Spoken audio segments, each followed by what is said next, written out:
All right, folks, welcome in to Pickaxe and Roll, brought to you by our good friends over at Superbook Sports. I'm your host, Ryan Blackburn, at NBA Blackburn on Twitter, part of the Mile High Sports Podcast Network, and I'm very excited to be joined by a special guest. She is a contributor, a correspondent for Clutch Points now, doing great work for the Denver Nuggets side of things at Clutch Points. It is Jena Garcia at Vida Viva Diva on Twitter. Make sure to go give her a follow over there. Jena, what's up, bro? How are you? Man, I am hyped. I'm having a great time these last few days, just taking in what we've accomplished. Finally, the Nuggets are getting some of that respect that they deserve. Exactly, right? It's been a while. It's been a long time coming. Pretty clear that Denver has needed this for a while, and they've had to go a long time, 5 long years of being pretty successful, but not so successful that people could feel like they had to talk about them. Now you have to. It's a requirement. They're in the NBA Finals. They are one of 2 teams that is playing an NBA Finals and will, but got to wait for the Boston Celtics and Miami Heat to finish up, of course. Got to finish up that series. I'm sure we have some takes on that, and I talked about it a little bit last night after they played their game, but you have some takes, I know, on the Heat. We'll make sure to get to all of that for sure. We'll also make sure to get to Carmelo Anthony and the retirement ceremony that he will probably have. We haven't heard any plans on that front. I have no doubt that eventually things are going to happen and that Denver's going to make some things work with Carmelo Anthony, but we'll get to that in the second segment. But we were both at media availability for the Nuggets in today, and it's the first time that they've really spoken since Monday night, where you win the conference finals, you sweep the Los Angeles Lakers, and it's such a big deal to be able to do that and to be able to say that. So just your perspective, I guess, about these last few days and what the team looked like and kind of felt like after that big time moment for them. Yeah, I was a little worried that maybe they'd celebrate too much. Not for us, right? Because we understand exactly why it means so much to these guys, to this franchise, to the fan base, to each of us Right. who have been there for 5 years, kind of growing with this team in a similar way in our own careers. So it means so much to everyone, but they're going to get the Pat Beverly treatment, from Lakers fans. That the main media is going to be oh, now the Nuggets are crying or over celebrating too much after they cried about not getting enough attention. So it's I was a little bit worried watching the ceremony, and because I was gone, Ryan. I lost it. I went to the watch party, and I just enjoyed myself as a fan, as opposed to, covering it in media. You're sitting there, you're really paying attention to the game, you're taking it in, but you're not necessarily cheering or enjoying yourself so much. And I let myself enjoy that sweep. It was a lot of fun. It's really enjoyable to be able to experience that. And you and I talked before this just about being able to experience it partially as a media member, but also partially as a fan, because that's kind of how we all grew up. That's how we all got into this business in the first place.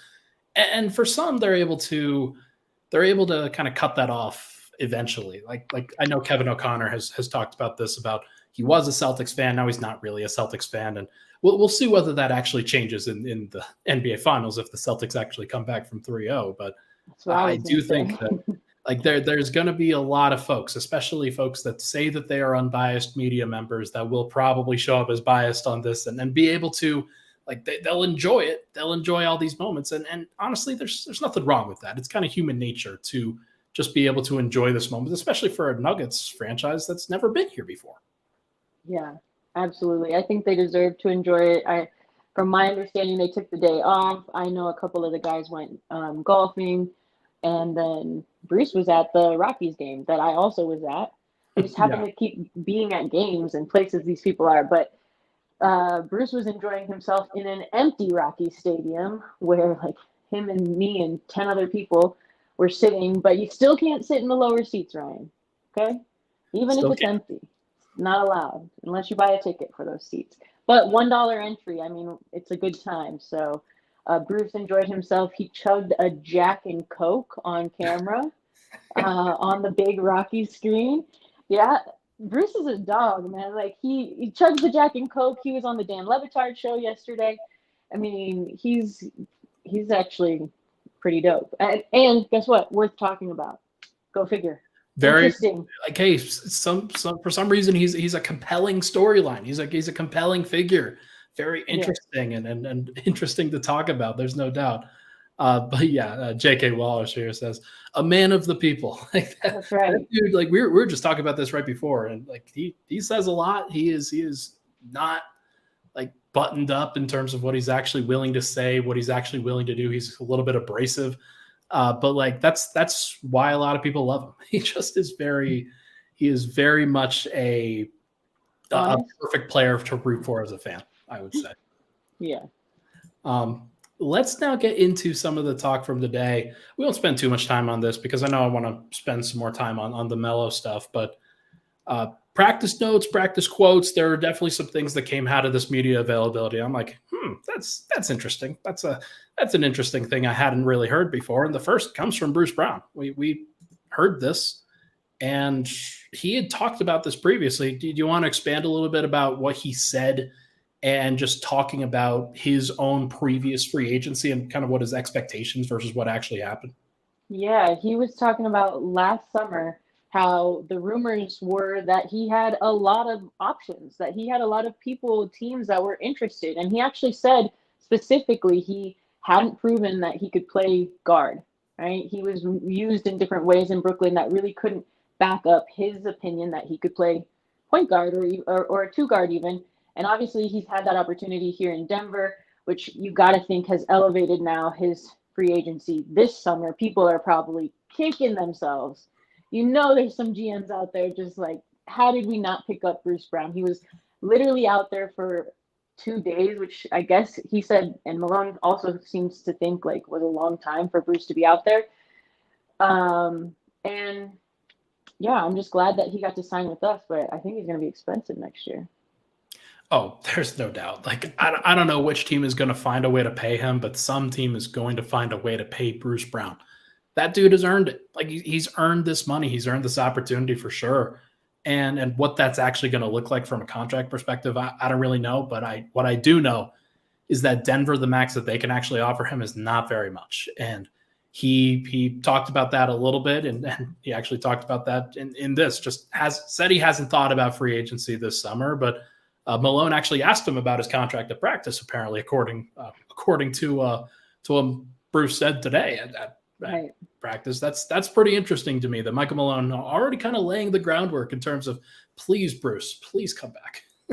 Yeah, well, I mean, the Levitard show was begging him to join the Heat too, so we really, I don't know. I think he's going to be a hot commodity in this offseason. Now he's proven that he can kind of do everything. He's the exact kind of player that a lot of these teams want. Like he's the rare guard, I think, that can handle the ball, that can do a little bit of shooting, not a ton of shooting, but when he's open, he'll shoot. And he's not being taken advantage of defensively in a lot of these games and a lot of these cases. Like, so many guards they are watching in these playoffs, teams are picking on them. Teams are picking on that weak link. And Bruce being 6'4", 6'3", whatever he is, but like having long arms, being physical, being aggressive, like he's one of the rare guys that can actually hold up in that situation. It makes the playoffs just perfect for him. So him taking it personal last year, not getting a big contract offer, I think that he's going to get that big contract offer this time around. But we'll see. We'll see what actually happens.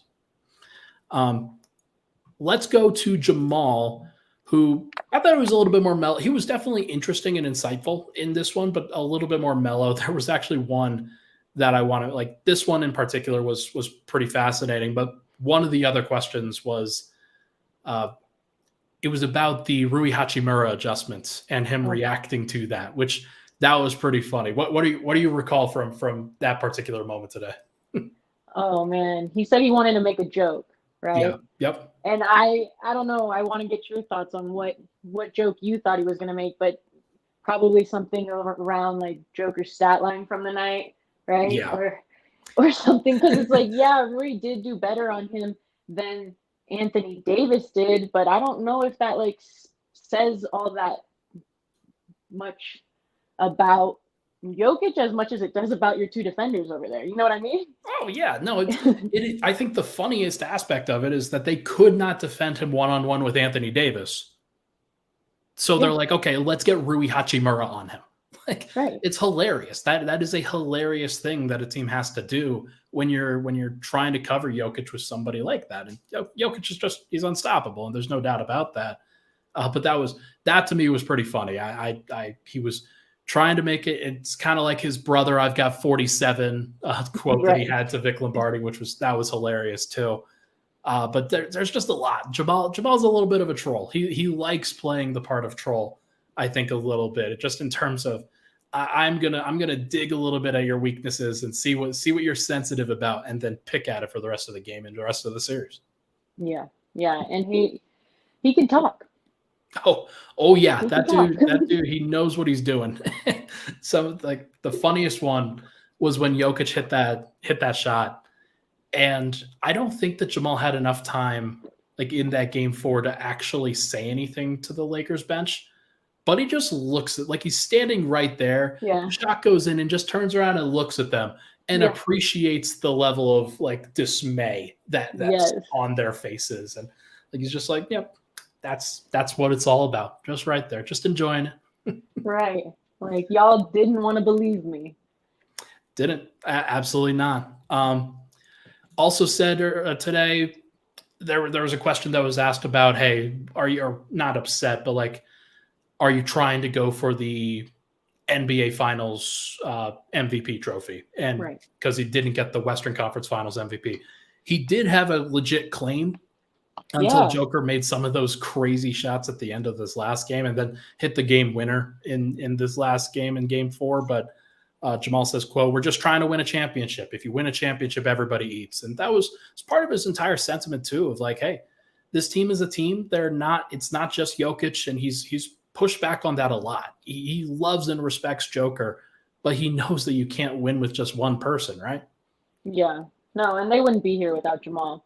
Like, to be quite frank, I've been comparing his numbers with Michael Jordan's 7th season. So MJ's 7th season in the league is 91. The first year that they win a championship, the first year he overcomes his conference finals as well. So his first ever finals appearance, similar situation to Jamal, and very similar numbers. Like everybody go do their research. Very similar numbers. One thing that MJ does a little bit more by the time he gets to the finals is he's cranking up his rebounds a bit more than Jamal has. Jamal's like sitting 5 or 6 a game, which is pretty good. Like he's averaging 5 or 6 a game. But I mean, MJ was like averaging 11 a game in that finals. So he's going to have to crank that up a little bit to get on his level. And especially for like this lineup, like Jokic is grabbing so many rebounds and Michael Porter is grabbing so many rebounds and Aaron Gordon's 6'8". So like, it's not a surprise to me in any stretch that Jamal would probably be, I don't know if he's the 3rd leading rebounder or the 4th leading guy, but it's like, the fact that he's even in that conversation is I think a pretty impressive feat. Like having over 5 rebounds on this team is pretty good, but it just shows some good hustle. But some interesting stuff from Jamal there. Then Michael Malone. We'll wrap up with Malone. I thought that this sentiment was really funny. Just the shot missed, the buzzer went off. Holy shit, we won. that was his direct quote after game 4. He was saying it about like the fact that they didn't blow the whistle. Mm-hmm. Because LeBron has the ball in his hands, and whether you think it was a foul or not a foul, LeBron gets that call. Like every one of us, everybody in the chat right now, tell the truth. I know each of you thought they were going to blow that whistle. I thought they were going to call the foul. They've called softer things. Oh yeah. Like I was shocked they didn't call it. And you know what? Check the 2-minute report, correct non-call, like Coach Malone said in the presser, and that's what he was talking about. That's why he was so shocked. He was like, I think more than anything, not just that it was like, yes, they won, but also that they didn't have that whistle blown right there.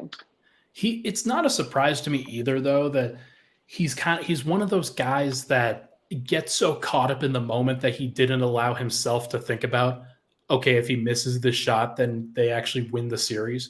Like I have to imagine that he's very much like, okay, we have to get this one stop and then we'll think about everything else after that. And then his brain processed it like, oh, we won now. Like the series is over. That's crazy. So it was a really cool moment for sure.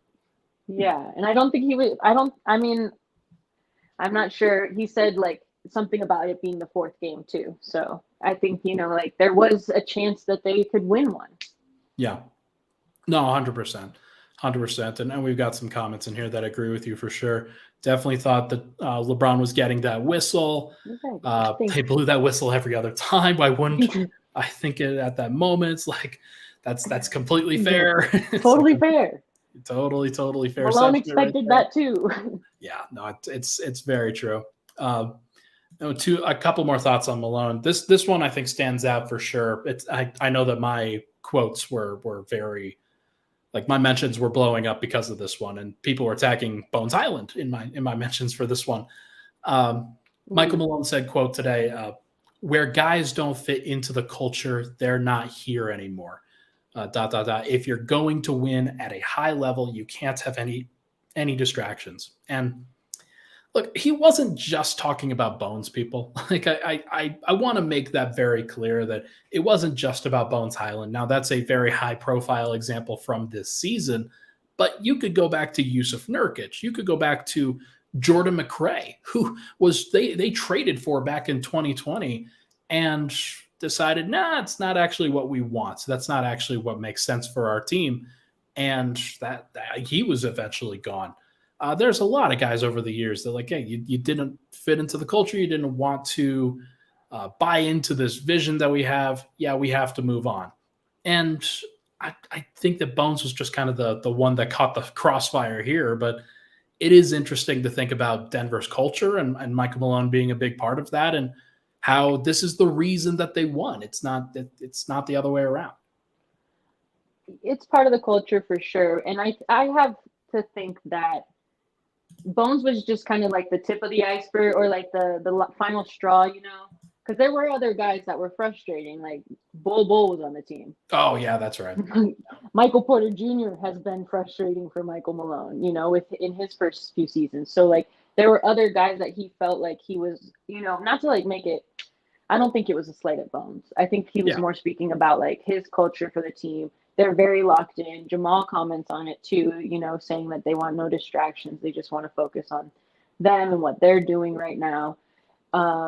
So I don't think he was trying to dig at Bones, but, there were maybe even digging at somebody else, in the front office who made those decisions to bring those guys in, made decisions to bring in consistently offensive-minded guys who were not great at defense. And Malone loves defense.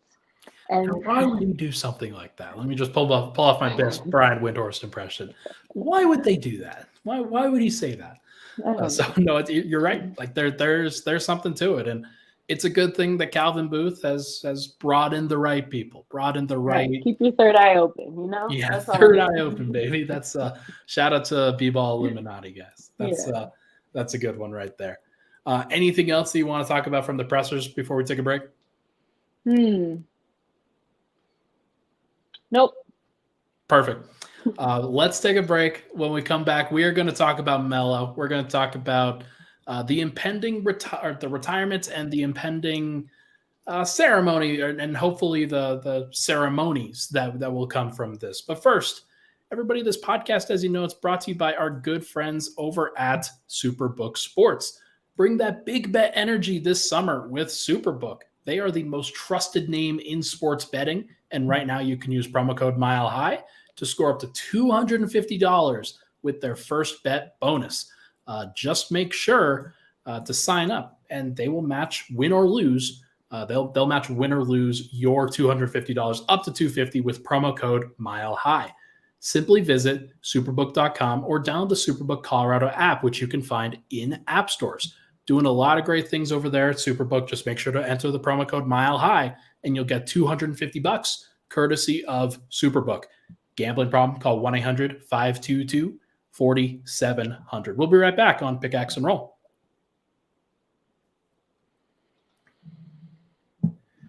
And we're back as I Forget to hit the button. Pickaxe and roll. Ryan Blackburn here, joined by the esteemed Jena Garcia. Thank you so much for taking your time. Having a good time here to chat about a lot of stuff, and then just talking about practice today. But now we've got to talk about one of Jena's favorite players of all time. Probably the player that really helped you become a Nuggets fan, I have to imagine. Carmelo Anthony, right? Carmelo Anthony. Man, it hurts me when I see all the Carmelo slander out on the internet, because he was like the Jokic of a generation. And I looked up the numbers, and it's hilarious how different those two guys are. Hilarious. I'm going to get into that. But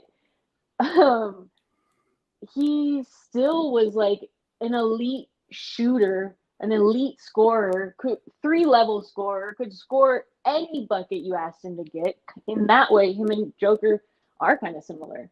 Like Joker can get a bucket wherever on the court. He probably looks way different doing it. But that's Carmelo was a bucket himself, like I loved him. I loved his game. I mean, like most women basketball players back in my day when I was in like middle school, Carmelo was dope, like he had all the headbands. He brought culture to Denver too, before AI got here, like Melo was here. There was headband Melo, and I loved his braids, just everything about him. I thought he was so cool.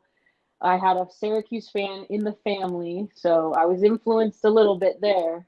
And he was like, no, he's really good. You got to watch him. So, I started watching him play, and I just loved him. When he came to Denver, I was like, okay, I'm sold. I'm totally bought in on these Nuggets. I love this player. And it wasn't just Melo that was like so much fun to watch in that era. It's the team. Sure. There were a lot of guys in that group that were fun collectively. Kmart, Camby, Earl Boykins, like before AI, Chauncey. So there was so many fun guys to watch, and absolutely at a point in my life when I was finally getting into basketball.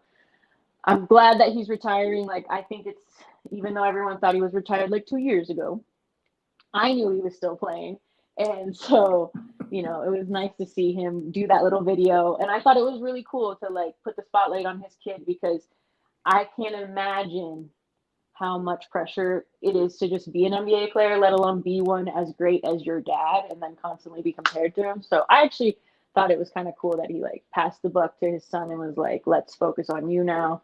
I don't need to be the spotlight anymore.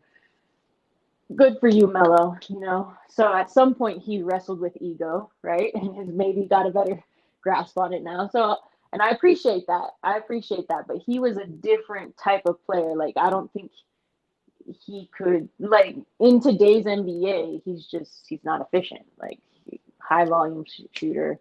I think he probably would have figured out a way. Like, there's part of it that he grew up a lot on Michael Jordan and Kobe Bryant, and Right. really idealized those guys in a lot of different ways. And he's one of the disciples, I think, of that group, where I think of DeMar DeRozan as somebody who probably definitely not as talented as Melo, not the same level of talent as him, but has found a way to flourish even in the modern NBA by doing some other stuff.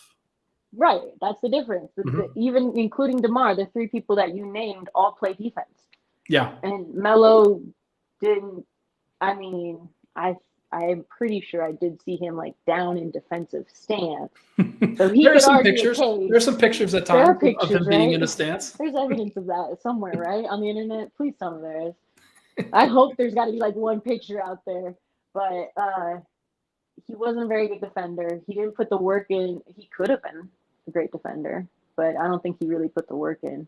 And that's a big difference, to those other guys that you mentioned, and why I think they're a different tier. Yeah. And like that, it is what it is. Like he probably will never reach that level, but he was on the NBA top 75 team. He's one of the most impactful players of the modern era. There's no doubt in my mind about that. And he has some great moments. He has some great moments both in his Nuggets uniform, but also in his basketball career.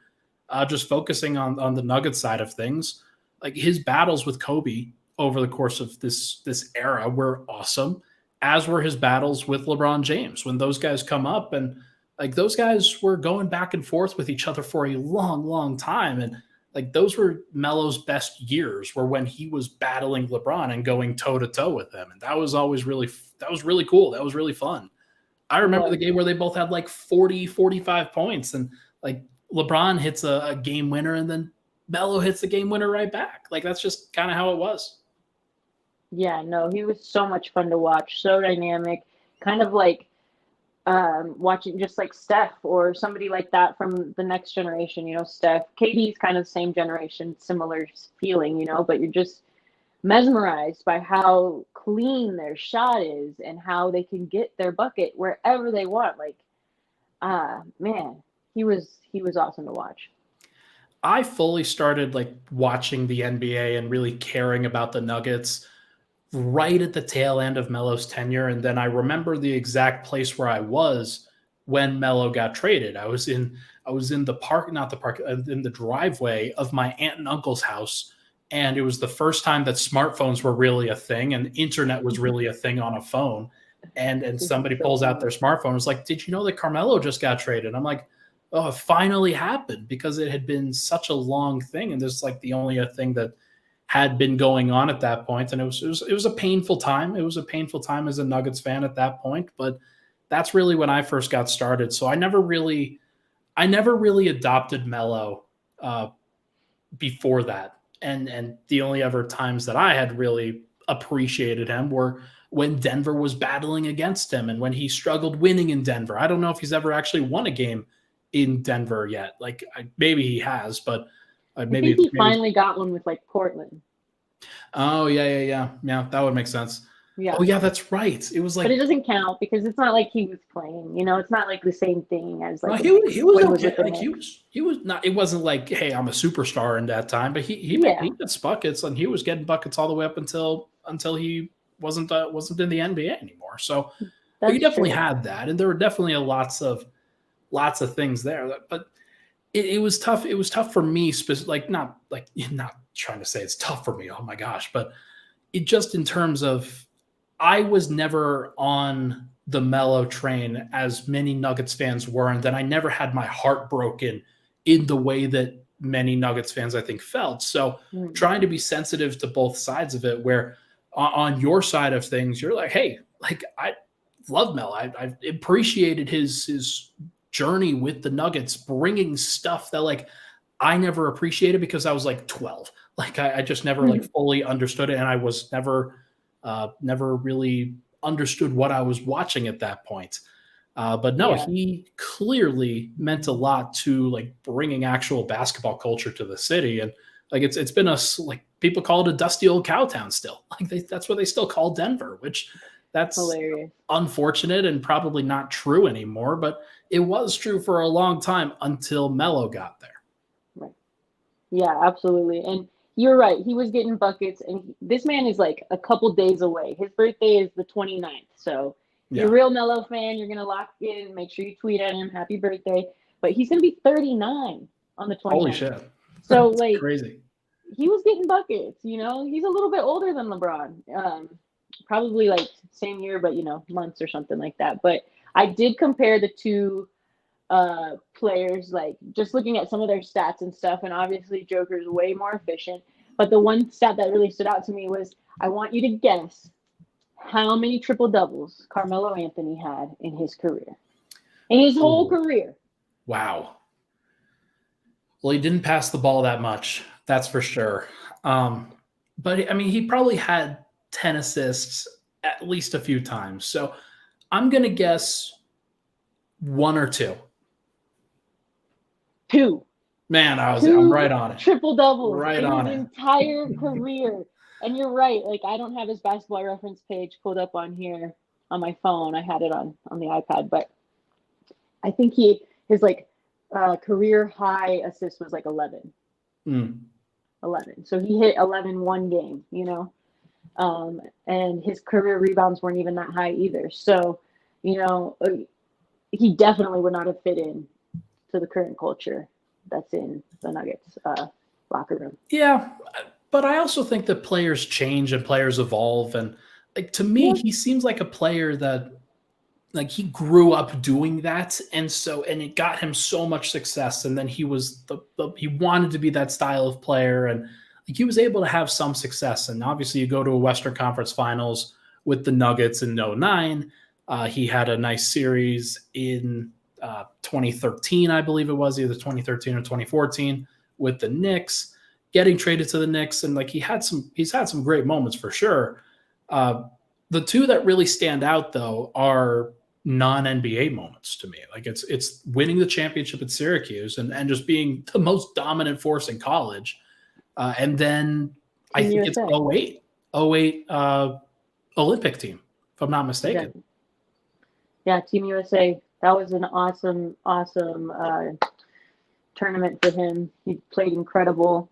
And he was just like lights out, you know? And I don't know if he just felt the boost, like I'm with all my boys and we're, you know, gonna take on these other countries that clearly have not developed basketball for nearly as much time as America, where we care way too much about it.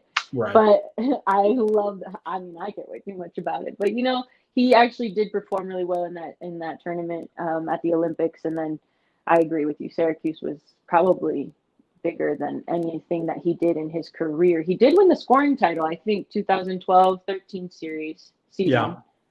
So he was in New York by then, though. So it was like it's hard to adopt that, you know. Like it's hard to claim that if you're a Nuggets fan, just watching that. Especially because that's like the first couple. That's the second year he's there, you know. Yeah. Second season he's there, so he's really like it's still, you know, soft. They're still sensitive about it at that point. So yeah, not very cool. I was kind of pissed about it. I do remember him getting it in New York and being like, I want to be happy for you, but you could have done that in Denver. It would have been nice. Yeah. And like I think he may have some regret at some point. Like he wanted to do this for his career. I know Lala had a lot of influence on his decision with wanting to go to New York or LA as well. And that's no natural. Like hey, you want your family to be happy? Shocker. Like that seems pretty reasonable. So I would never bemoan him for that if I were actually like criticizing the decision. But no, he does seem like he's pretty satisfied. Never actually got the championship, but I think Hoodie Melo became a thing. Olympic Melo became a thing. Like Syracuse Melo became a thing. Like he's had a lot of different moments where you could say he made an impact in this generation for sure. And he deserves to be remembered that way. And I think he will be remembered that way, but he'll also probably be remembered for some of the reasons that you cited as like maybe not being as good as LeBron, maybe not being as good as Jokic. And it's going to be tough to reconcile for a lot of people. Are you thinking they hang both jerseys? That's a good question. And I think that they will. I don't see any reason why they wouldn't hang up both of those jerseys in the rafters. It would be nice if they did two different colors on the jerseys and make sure that, hey, you get the baby blues for Melo and you get whatever classic one like for Jokic during this era. Like you don't want to just have a bland 15 Melo or 15 Anthony, 15 Jokic. Like I think that you could do better than that if you're the Nuggets. 100% agree.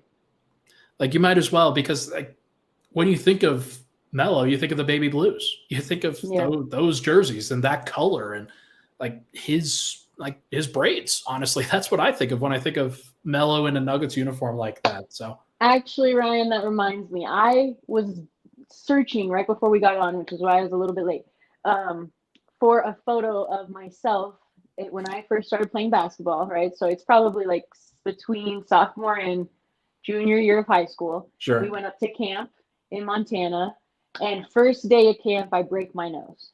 Nice. This girl, I set a trap right at the half court line. My coach, we set it we do it for the play before, and we don't do it well enough. So our coach calls timeout.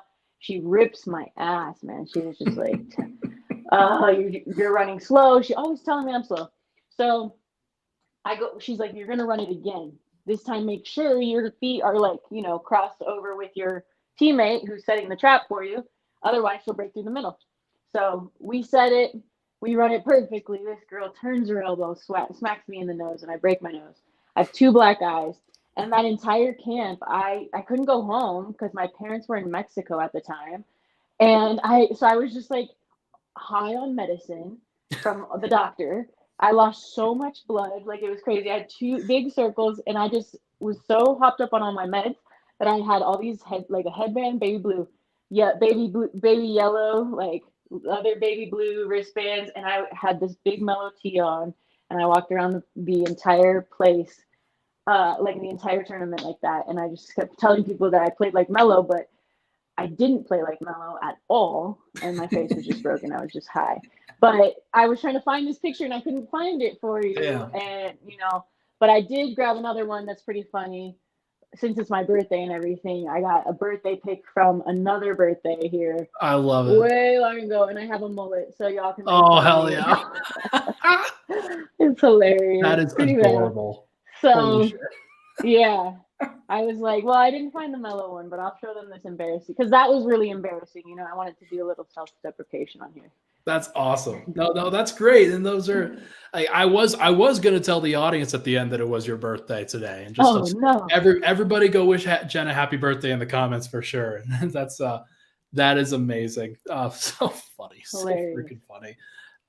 What a shot. That's like sometimes just what you got to go with. So. Very cool. Very good tribute right there for Melo. I can only imagine you with like the double black eyes right here and just like having the wristbands. I'm going to find the picture. I'll post it. I can't wait. I can't wait. I did post another tweet though, or I'm about to send it, having to do with Bones Island and the commentary that we just talked about. So yeah. Well, everybody go make sure to follow Jena at Vita Viva Diva for sure. I do think that they will forgive Melo. I do think that the Nuggets and Melo will reconcile at some point. It's what everybody wants to happen. It is kind of in Melo's court to be like, hey, I would like to, because there is some fault there, right? There is some like, I have no idea why people are still so mad about this. Like, why are you still so mad about this? And like, I don't know, like people have a right to be mad when you say you want to go to the big bright city, and that's fine. Like, people have their right there, but now that he's retired, now that you have some distance away from it does feel like Denver can like bring him back into the fold, just like they've started to bring back George Karl a little bit. Like there's definitely some stuff that they can do. Yeah, remember, we used to work for the site that was originally called firegeorgekarl.com. Yeah. So, thanks, Evan. Yeah. Got lots of comments here for Jena. Perfect. That's hilarious. Also this one, which I'm just gonna laugh at. Can you make Jena's screen bigger and take you off the video? We can make that happen. Here, hold on. Let me see if I can play around with this. Oh no. Yes. So I just tweeted that Bones Highland video. Actually, kind of funny, from the Nuggets Altitude Authentic store. Oh no. Now it's just me, Ryan. I can't even hear you. Altitude Authentics, baby. That's yeah, check out the video. It was mad disrespectful, Ryan. Yeah. Yes. Yes. Oh wow. All right. Well, that was Jena's thoughts on Carmelo Anthony. Everybody, make sure to go bother her if if you don't like her Melo takes. But I think that they're perfectly reasonable. Totally understand. Argue with me. I actually like it because then I learned like why other people don't like him. Versus just being like, why are you just being a hater? No, tell me why you don't like him. I get it. I feel like I see both sides of this argument.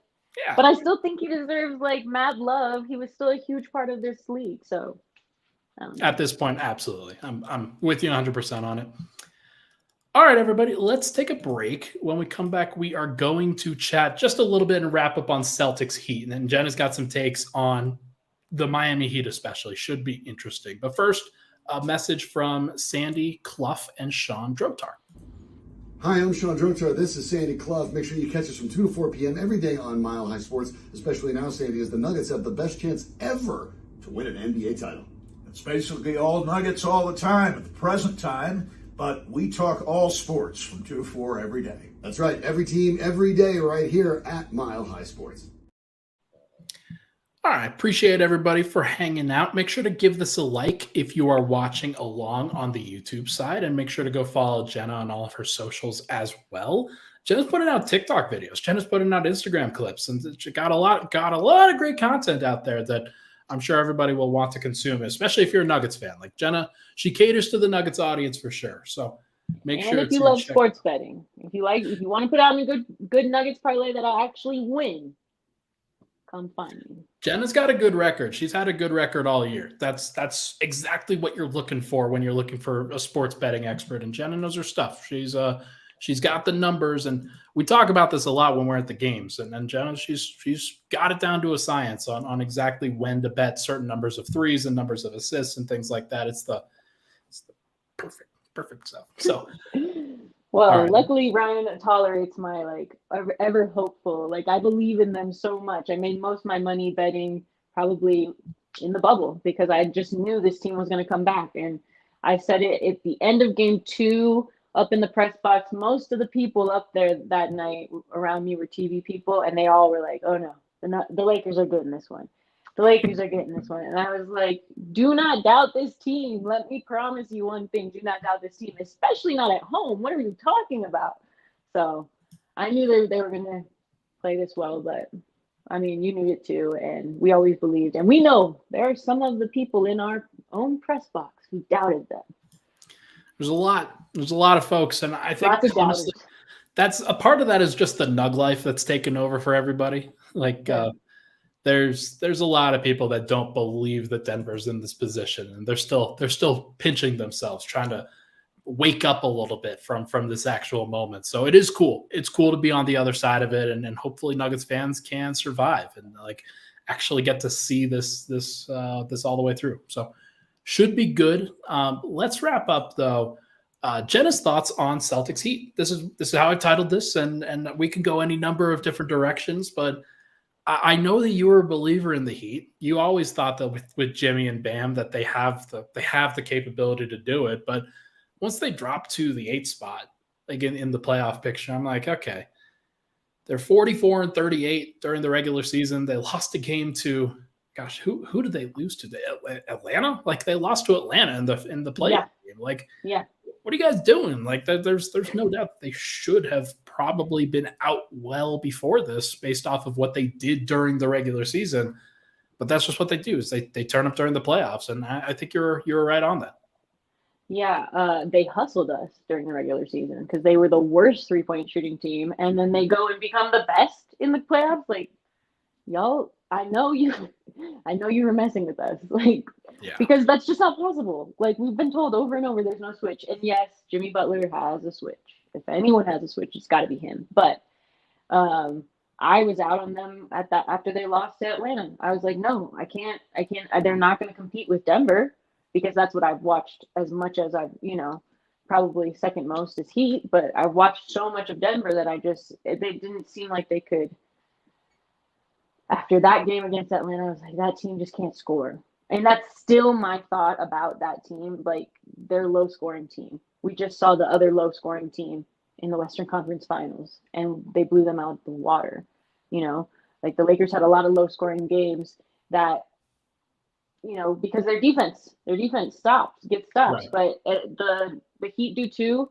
And I still think, what they're doing is either just a crazy streak, hot streak that it's just maybe last night they're getting cold, if you had been betting Jimmy Butler 30 plus and the win up until this point, you're pretty much winning until last night, So I don't know. Maybe they're tailing off. Maybe they're running out of gas. But I have liked that team. I have been impressed with what they do in the playoffs. I think they're incredibly outsized if they have to play the Nuggets next round. Michael Porter Jr. is just gonna Max Strus is at that guy's belly button. Who's that other guy? Gabe Vincent. He's probably sitting at Mike's belly button, and that when he goes up, he's definitely going to shoot right over those two. So guys like that I think that they're just the Nuggets are way too big for them, and they have way too much offense. Even if they do get stops, Bam is not the best defender against Jokic. either. Like, so I don't know. I guess Kevin Love maybe put out there and see if he can do something That's because he's good not luck. doing much on offense. Yeah, because one of the big differences between a guy like Kevin Love and a guy like Rui Hachimura is like Rui's still strong. He's got that, like he is in his physical prime right now, and just like this is what he's built for. Like he's built like somebody who can really take that punishment physically from a bigger player, but also have the athleticism to go quickly, go around them, and make them work. Kevin Love doesn't have that. Like Kevin Love, he is not strong enough, and he also just like he doesn't have the mobility that a guy like Rui does to actually make Jokic work a little bit. And I don't believe it. I do not believe in their vision, and it's tough because like everything that my eyes were telling me about the Heat was like this is not like a great team. This is an average to good team, and I don't know. I don't know how much to put on their success versus the rest of the Eastern Conference's failure. Like, I know that that's like, it's kind of disingenuous to what the Heat have done, but like the Bucks collapsed. Like they totally had a great defense during the regular season and then absolutely collapsed because the team decided to make some outside shots and the Bucks were like, we don't know what to do with this. Like Denver knows what to do with that. And like, the Boston Celtics forgot to dribble. Like they forgot to dribble for half of the series. Like, come on. Right. And I know you've heard the narrative about like, oh, the Nuggets better not move on to the finals just to lose to an 8 seed, you know? And I'm like, this is not even close. The Eastern Conference needs to pay for its sins because they've been telling us that they were a better conference than the West all season long. Yeah. And it's just absolutely not true. You have to take into account with the Bucks too, like Giannis's injury, the fact that maybe they put Giannis on Jimmy Butler, you know, instead of Drew, if he wasn't injured, because that worked for them literally last year. So it's not like they forgot about that. Also, what the coach was going through with his brother passing and everything, like, of course, that stuff, like scientifically, people will come on here and tell me that I'm making excuses for the team, but scientifically, like stress impedes your ability to do your job well. Sure. It makes it, and they're in really high pressure situations that we don't give them. Like these games are very high stakes. You know, there's tons of money being bet on him, you know, like for example, me. So like I would be pissed too, you know, if like they're not going to play or they're not going to give their all or whatever, you know. Sometimes I'm like, how? Tell me how I, you know, who I bet on, whatever I bet on that night. But Aaron Gordon's over in game 1. God. It was at 8.5, Ryan. 8.5. He couldn't go over 8.5. That killed me. You know? So like, it's hilarious. But you know, like there's a lot going on with that team. And stress does impede like your ability to make good decisions too, or make the right decision, to focus, all of those things. Like I feel like most people know that. But we act like we don't know that with these guys. We act like they should be superhuman because they get paid a lot of money. But actually, they're just humans who get paid a lot of money. That's a great point. And like I think part of the mystique of being around athletes a lot of the time when you're doing this job is that you realize that, yeah, athletes are actually human sometimes and they have human traits and they all eat and they all sleep and they all have their own like likes and dislikes. And some of that's a little bit different from like everyday fans, but a lot of it's not. Like a lot of it is like these guys are very similar. And it is interesting to think about it from like a Bruce Brown, like we were talking about before the pod. Like he's very much an everyday Nuggets fans' favorite player because he's exactly like him. It just does it that exact way. So gonna be interesting to see like how that translates. I'm very curious. Like, who would you rather see if you're Denver right now? I think you'd rather see the Heat. The Celtics have just too many other things kind of going in their favor, let alone the momentum if they actually do this and come back from being 3-0. We did talk about how like there's only one day in between them wrapping up a game 7 and then playing the first game of the finals. So you know the Nuggets have blown out in game 1s. all this Right. entire postseason. So like, the Nuggets are winning game one, but still like there's maybe that first game win by the Nuggets squashes that momentum for them. But Jason Tatum is a great scorer. He's a phenomenal scorer. I know that he's had ups and downs. That's pretty normal for a young athlete, Sure. Like we want him to be more consistent, to be great. And guess what? I'm good with it because Jamal's been consistent and Joker's been consistent. So, Yeah. And you got better defenders. You got great defenders on the Heat too, but you have like a better matchup for Jamal in the Celtics, like Marcus Smart, even Brogdon. If you're looking at that bench unit, what do you think? Derek White for them too is another guy Derek that I'd point out. He's been great defensively for them, and like there's an interesting thing. Like Derek White back with the San Antonio Spurs, that was Murray's kind of welcome to the NBA playoffs kind of moment, and had to fight through that for sure. But doesn't mean that Derek White can't have success against him now.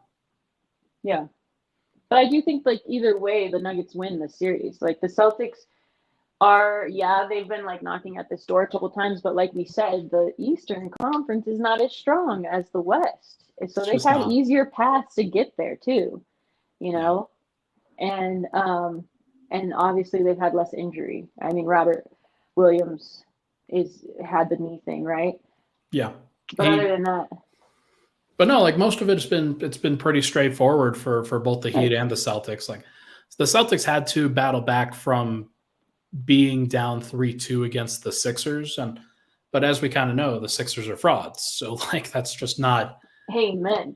Yeah, it's just not like, hey, I mean, this is just kind of how it is, and that's just what the Eastern Conference does. But if they are able to battle back from 3-2 and then in the next series battle back from 3-0, that to me does show some like resolve that even if Denver was able to get up in the series, like it's just never going to be over until it's over. So I think with if you can go with the Heat, I think that's probably a better matchup for Denver for sure. But I like you said, I still think that they win the series if it's against the Celtics, but it would be a battle and it would be tough. Yeah, and teams that go to a 7-game series typically lose the next series. Like we saw Golden State do that with the Lakers. Even the Lakers fans will tell you they went through the former champs, the reigning champs. And I'm like, yeah, after a game set, come on, guys, a 7-game series, not the same thing. Those teams are typically depleted, like over history, pretty big numbers. I forget, but Matt was saying it's like 55 and something, but way more often are losing that following series. Which that's a big deal for this, and they will have a little bit of a break if they're able to win Game 6. But like you said, if they go to a Game 7 and whoever it is that actually wins that Game 7, Denver will have a benefit. Now, it would be better for Denver just because so they could stay home for Games 1 and 2 if the Heat were to win. But if the Celtics do win, then you've got to go to TD Garden and you actually have to win one of those road games at least. That's some pressure. Like now winning Game 1 there, probably not that crazy, just with the actual energy that they've had to expend. But I do think that's a very fair point. So have to see how it goes. Who do you think is actually going to win though? Like just give me your takes. Celtics down 3-2, but they've got the momentum going into Miami. Do you think Miami responds in Game 6, or is this going 7? And give me your pick. I think it's definitely. I have either the Heat in 6 or the Heat in 7, but I think the Heat come out of it. I just think the Celtics like mess around too much. They're not always locked in. Maybe they'll like figure that out. They looked a lot better last night, but they're gonna give you a couple quarters where they're just like caught off guard. And if Jimmy can actually continue to be productive. Although last night really had me doubting. This was my pick before last night. And now that I'm thinking about after what I watched, 14 points from Jimmy, my God, like killing me. But also I wanted to say the whole home court thing, that's so whack that they get if we go to Boston, they have home court advantage. They were the number 2 in the East, but still better record overall. They really need to start doing that only if it's like it's a 1 seed in the final, or 2 seed. then we'll go to record. But like, what are we talking about? The West is a tougher conference, and they were a number 1 seed, and they were 2 seed. You know, It is interesting. You get to play It's more East Coast games.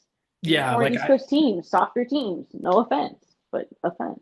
yeah, I don't know. Like I've never really thought about that. Like I always thought that it was just logical to have the team with the best record, like have that as an option. But I mean, it would make it simpler. That's for sure. If they're like, hey, you have the 1 seed, you are going to like get home court. Like that's just how it's going to be. But it would like, I think it's kind of to protect like, hey, Miami last year had like 53 wins, 52 wins, something like that. What if the Nuggets had like 58 wins and were the 2 seed this year, but played the 60-win 1 seed and actually won it? Like it would be tough for them to also have to go on the road despite having like 5 fewer wins than the team across from them. But I don't know. Like I think that Denver, they've proven that they can win on the road. They've proven that they can win at home. Like they don't have to win too many road games, but if they do have to go on the road against the Celtics, then that's going to be a storyline, I think. Like they'll have to defend home court and they'll have to steal one on the road. And that's just probably how the series would go. Yeah. I hope so. I mean, I know that they're the better team, you know? Yeah, no, we'll just have to see how it goes. But I am curious. I'm curious to see how they end up playing out. I think I'll take the Celtics, if I'm being honest. I think the momentum's going to go that direction. But to me, it is also very difficult to see the Celtics like functioning correctly for 4 straight games. Like there's a lot, like they need to earn back some of that credit. Like they may just struggle in game 6. And it also is one of those things. Jimmy, you mentioned him having 14 points. He only took 10 shots in this last game. I think that part of that was calculated. I'm not going to lie. I think that part of that was like, hey, we may not be able to win this on the road. Let's try to get the one at home, and I'll take 25 shots at home. Right. And let's keep our role players hot, like keep dishing them the ball so that they stay in rhythm.